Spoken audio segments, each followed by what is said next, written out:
Somewhere along the way, you probably absorbed an idea about smart babies, that it's about flashcards, baby Einstein videos, maybe an app that teaches sign language before your child can walk, expensive tools, expensive promises. Here's the problem. Almost none of that is where real cognitive development happens. Researchers who spend their careers watching how infant brains actually grow, people like Patricia Kuhl at the University of Washington's Institute for Learning and Brain Sciences, and the team behind Harvard's Center on the Developing Child, keep landing on the same, almost embarrassingly simple answer. It's not the educational toy. It's not the screen. It's the ordinary, repetitive, slightly boring stuff you're already doing every day without realizing it's the actual curriculum. There's one moment on this list that researchers keep circling back to, a moment so mundane, most parents don't even register it's happening. We'll get there. For now, let's start at the beginning. 1. The narration you don't notice yourself doing. You're changing a diaper and you're talking through it. Okay, let's get this leg up. There we go. You're not teaching a lesson, you're just narrating your own hands. It's not idle chatter, it's data. Patricia Kuhl's research on infant language acquisition has shown that babies are doing enormous statistical work in these early months, tracking the sounds around them long before they can produce words themselves. The more varied, real speech an infant hears directed at them, the richer that raw material becomes.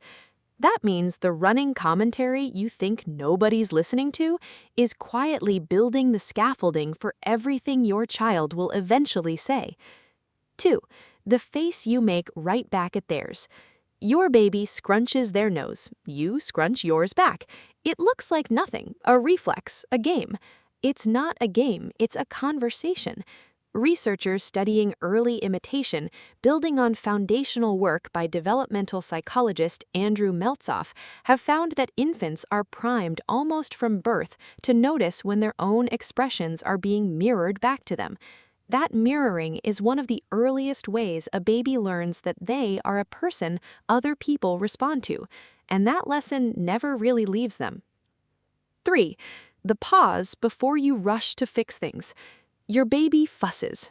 Every instinct says intervene immediately. It's not always about the fix. Sometimes it's about the wait. The Center on the Developing Child at Harvard describes this back and forth of cue, pause, and response as serve and return, and identifies it as one of the core mechanisms by which early brain architecture gets built. A few extra seconds of watching before you swoop in isn't neglect, it's the exact rhythm the science says matters most. 4. The peekaboo game you're sick of playing. You've done this 40 times today. Your baby still shrieks with delight on round 41. It's not repetition for repetition's sake, it's rehearsal. Developmental researchers studying object permanence, building on Jean Piaget's foundational work, have long pointed to games like peekaboo as a way infants practice a huge cognitive leap, understanding that something still exists even when they can't see it. Every "there you are" is your baby quietly proving the world is stable and trustworthy, one small shock of joy at a time. 5. The walk where you stop and point at a dog. You didn't plan a lesson, you just said "dog" while one trotted past. It's not a vocabulary drill, it's joint attention.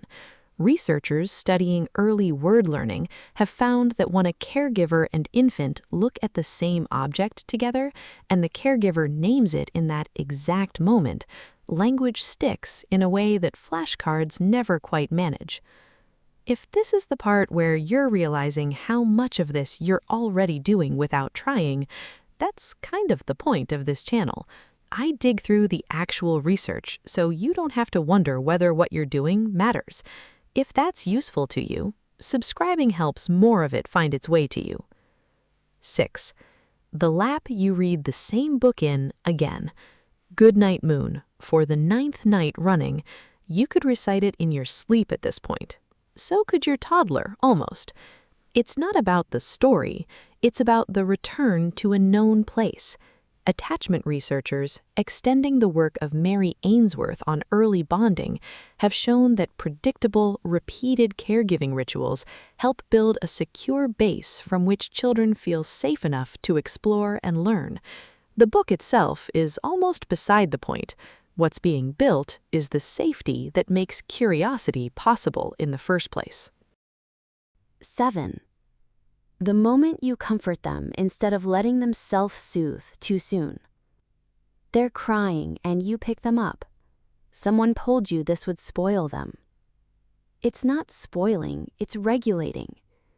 Researchers studying stress physiology in infancy, including work associated with Megan Gunner at the University of Minnesota, have measured how consistent, responsive caregiving is linked to healthier cortisol patterns in young children, meaning their stress response systems learn early that distress gets met with relief. A baby who learns that crying works isn't being spoiled, they're being taught at a biological level that the world responds. 8. The silly songs you make up on the spot. You're not musical. You made up a tune about socks. Your baby is riveted anyway. It's not about the melody, it's about the rhythm. Research on early auditory processing suggests that musical, sing-song speech, sometimes called parentese, helps infants pick out the boundaries between sounds and words more easily than flat, adult-directed speech. That off-key sock song is doing more for language development than you'll ever get credit for. 9. The skin-to-skin time you almost skip because you're exhausted. You're tired, you just want to set them down. You hold them a little longer anyway. It's not just comfort, it's chemistry. Studies on touch and bonding, drawing on decades of oxytocin research, have found that skin-to-skin contact prompts a release of oxytocin in both parent and baby, a hormone tied to bonding, calm, and even healthier physiological regulation in newborns. That exhausted extra 5 minutes of holding is doing quiet, measurable work on 2 nervous systems at once.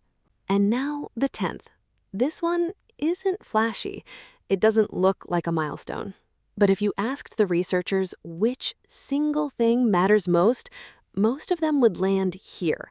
This is the quiet heart of the whole list. It's the way you look at your baby when they look at you first. Not when you're entertaining them, not when you're teaching them something. Just the ordinary moment when they glance up to check your face after a strange noise, a new person, a wobble mid-crawl, to see how you're reacting. Researchers call this social referencing, and the foundational work here, including studies led by developmental psychologist Mary Klinert, found that infants use a caregiver's expression as a kind of instruction manual for the world. If you look calm, they relax. If you look afraid, they brace. Long before your baby understands a single word you say, they are reading your face as the primary source of truth about whether something is safe. That's the whole secret, really. Not a program, not a system, just presence, offered over and over in 1,000 small, unremarkable moments. A diaper change, a peekaboo game, a made-up song about socks, a glance met and answered. Zoom out far enough, and it stops looking like a list of 10 things and starts looking like one truth. Your ordinary daily life with this baby is the curriculum. There is no better one you could buy. If you're watching this at 11 at night, baby finally asleep, wondering if you're doing enough, you are.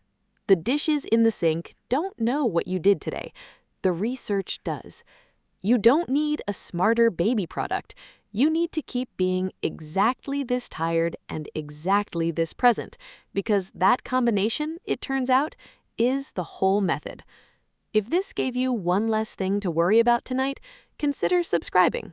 This channel exists to translate real child development research into things you can actually use, without the guilt and without the sales pitch. And I'd love to know, What's one boring daily moment with your baby that you didn't realize was actually doing something important? Tell me in the comments. I read every single one.